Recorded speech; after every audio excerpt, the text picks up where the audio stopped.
जय गुरुदेव। प्रणाम सभी को। निरोग जीवन के महत्वपूर्ण सूत्र अध्याय 8। लास्ट टॉपिक हमने पढ़ा था, अगर मौत बुलानी है तो अंडे को रोज खाइए। तो उसमें बताया गया कि अंडे में जो कोलेस्ट्रॉल होता है वो बहुत अधिक हानिकारक होता है, जबकि और अधिक वनस्पतियां हैं जिनसे कि हमें प्रोटीन, कार्बोहाइड्रेट, वसा वगैरह अंडे से ज़्यादा मिल सकता है, तो उसकी बजाय हम उनको खा सकते हैं। आइए इसी श्रृंखला में आगे बढ़ते हैं। मांसाहारी और शाकाहारियों के मध्य का अंतर समझा जाए।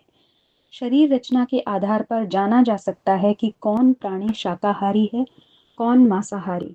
यूं मांसाहारी प्राणी भी सृष्टि में हैं और वे उसी आहार पर गुजारा करते हैं, पर उनकी शरीर रचना एवं प्रकृति शाकाहारियों से भिन्न होती है। भोजन करने के प्रधान माध्यम दांत हैं, उन्हीं से वह कुचले और चबाए जाने के उपरांत पचने योग्य बनता और पेट में जाता है। प्रकृति ने निर्धारित आहार के अनुरूप दांतों की संरचना की है।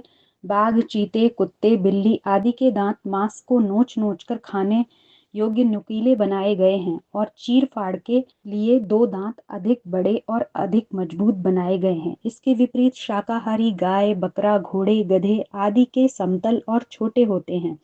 मनुष्य की दंत रचना भी शाकाहारी वर्ग की है। मांसाहारी जानवरों के बच्चे जन्मते समय आंख बंद किए हुए पैदा होते हैं। कई दिन बाद उनकी आंखें खुलती हैं। शाकाहारियों के बच्चे आंख खोले पैदा होते हैं। मनुष्य ऐसा ही है। मांसाहारी जीवों के शरीर से पसीना नहीं निकलता, इसीलिए उससे तेज गंध आती रहती है। शाकाहारियों के शरीर से पसीना निकलता है।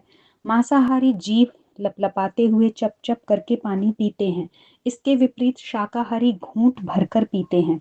शाकाहारी रात में सोते और दिन में जागते हैं। इसके विपरीत मांसाहारी सोते बेखबर प्राणियों को पकड़ने के लिए रात में विचरते हैं। अस्तु उनकी आंखें अंधेरे में देख सकने योग्य चमकीली होती हैं। शाकाहारियों की आंखें दिन में और मांसाहारियों की रात में काम कर सकने योग्य बनी होती हैं। मनुष्य की आंखें दिवाचरों की तरह ही बनी हैं। मांसाहारी शिकार के शरीर को अपने दांतों और पंजों से दबोच सकते हैं, फाड़ चीर करके खा सकते हैं और कच्चा मांस पचा सकते हैं। ऊपर से चमड़ी, बाल आदि उतारने की जरूरत नहीं पड़ती। भेड़ियों तो हड्डी तक पचा जाते हैं। शाकाहारी वैसा नहीं कर सकते। मनुष्य के लिए बिना पका मांस पचाना संभव नहीं। हड्डी, आंतें, बाल, चमड़ी आदि अनेक भाग हटाकर वह केवल मांसपेशियां ही पकाकर खा पाता है। उसकी मूल प्रकृति मांसाहारियों जैसी है ही नहीं। मांसाहारी जीवों की आंतें छोटी होती हैं और शाकाहारियों की बड़ी। मनुष्य बड़ी आंतों वालों में से है। मांस में जो प्रोटीन पाया जाता है वह बहुत ही घटिया दर्जे का है, पाचन में जटिल है। उसकी तुलना में मूंग, सोयाबीन आदि के प्रोटीन अधिक उच्च कोटि के तथा पाचन में सरल हैं। पालतू पशुओं के शरीरों में भी अब मनुष्य की तरह ही कई प्रकार के विषाणुओं की भरमार रहने लगी है। वे मांस के साथ खाने वालों के पेट में पहुंचते हैं और उसे तरह तरह की बीमारियों का शिकार बनाते हैं।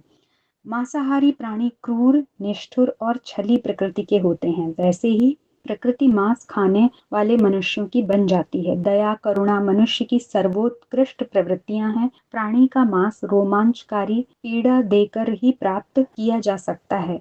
यह क्रूर कर्म वध की ही तरह खाने वाले की आत्मा को भी निर्दय बनाता है और वह अपने स्वजनों संबंधियों से भी वैसा ही व्यवहार करता है। समाज में अनेकानेक दुष्प्रवृत्तियां निष्ठुरता से ही जन्मती हैं और उसे मानवीय स्वभाव में सम्मिलित करने का बहुत कुछ उत्तरदायित्व मांसाहार का है। मांसाहार करने वाले यदि उपरोक्त 9 तथ्यों पर विचार करें तो उन्हें इस कुटेव को छोड़ना ही श्रेयकर प्रतीत होगा। तो आज के इस टॉपिक में हमने पढ़ा कि किसी भी दृष्टि से मांसाहार उचित नहीं है। हमारी शारीरिक संरचना भी वैसी नहीं है जो मांस को पचा सके। तो हर दृष्टि से, शारीरिक दृष्टि से, नैतिक दृष्टि से, मानसिक स्वास्थ्य की दृष्टि से, हर दृष्टि से मांसाहार अनुचित है, इसलिए हमें इसे नहीं खाना चाहिए। आज हमारा ये चैप्टर समाप्त होता है। तो जय गुरुदेव, प्रणाम सभी।